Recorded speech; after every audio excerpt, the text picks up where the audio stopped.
The International Falls community is mourning this afternoon after a woman was killed and a man was found dead by suicide. According to the Kittelson County Sheriff's Office, a deputy was on patrol early Friday morning when he noticed a vehicle running in the driveway of a home on Highway 11.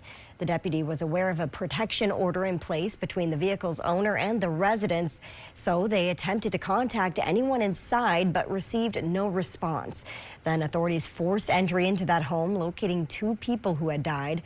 The sheriff's office identified them as 35-year-old Ashley Kittelson of International Falls, who they say was killed by an apparent gunshot wound, and 44-year-old Nicholas Kittelson, also of International Falls, who had what the sheriff described as a self-inflicted gunshot wound.